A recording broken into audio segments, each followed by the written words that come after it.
Hello everyone, Formula Finds here. Today I'm just going to go over my Whatnot order that I got with G.I. Joe and also discuss how to identify first and second printings. It's actually more challenging than you think, and I learned a couple of things afterwards, unfortunately. And cost me a few bucks, but nothing too terrible. So I ended up ordering 11 comics off of Whatnot, and I paid an average price after tax and shipping $3.03 a book. So one of the first things you can look at to determine if you have a first printing is if your comic has an M logo up at the top left, the Marvel logo, you 100% have a first print. Now on every comic you can obviously open it up and look at the splash page, and down at the bottom if it's a second or third printing, it'll say at the bottom, it'll be the last two words, it'll say second printing or third printing, and I'll let you know. But obviously that doesn't help you very much when you're shopping on eBay or Whatnot, or even any comic book shop that's where they're not going to let you take the book out to look at it.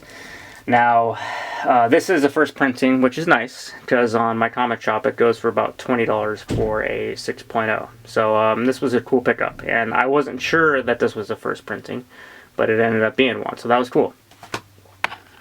Now here is an example of a second printing. It's the G.I. Joe number 8s, and it actually eluded me at the time. You have the 75 cents right there, when actually books after that were still 60 cents.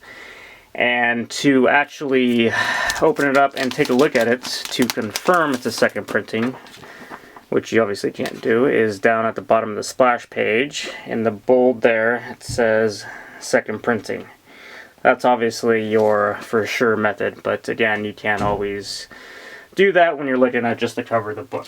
So unfortunately, this is a second printing that's worth about $1, but you know, you learn to make mistakes, but that's a second printing right there. Now the best way to determine if you do have a first print is all G.I. Joe comics will have a newsstand barcode down at the bottom. If it has a newsstand barcode, you have a first print unless it's issue number 29. 29 will have a barcode and will be a second print.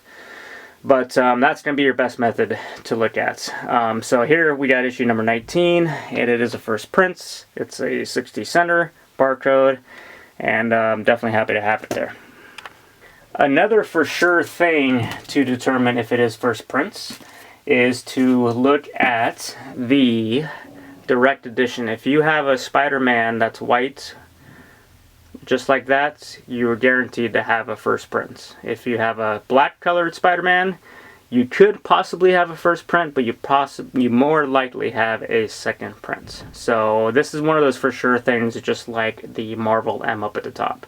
Marvel M at the top, 100% first prints. A white Spidey, 100% first prints. So if you can remember all that stuff, you're on your way to identifying what issue is which. So moving on for the rest of this order, and you guys will be dismissed. I got number 31, barcode, first prints, happy to have it, very clean, it's about a 7.0, happy to have it. Number 36, barcode, cool cover, got it. Again, paid $3 each for these. Another thing to understand is any G.I. Joe that's after issue 65 is automatically a first print. So you don't have to worry about that. This is all between issue 1 to 64. Here's number 54, first print, barcode. It's a lower grade, it's about a 4.0, but it's alright, it's a cool cover. And I've been trying to collect some of these, and I only have a few, and I learned a lot about all these first, second, third prints that I didn't know, so that's helpful information for me. But moving on real quickly, number 89, again, of course, it's over 65, so it's all first prints, and this was about an 8.0. I thought it was pretty cool to get for $3. And number 98, first prints, but again, if you can see that logo, no matter what issue it is a first prints. Number 101, and that's of course a direct edition, looks like a newsstand, but that's just American flag, but again, first prints. And lastly, number 106, newsstand, pretty cool cover. So yeah, so again, if you want to look for First prints, best thing to do is make sure you've got the M, guaranteed. If you've got the white Spider-Man, guaranteed. And if you have a newsstand that's not issue 29, it's going to be a first prints. And to make sure, of course, you're going to open up all these books and look at the bottom of the splash page. And if it doesn't say first or second printing, you have a first print. So hope that helps you guys. And I learned a lot on my own. And thanks for watching, guys. And I will talk to you guys later.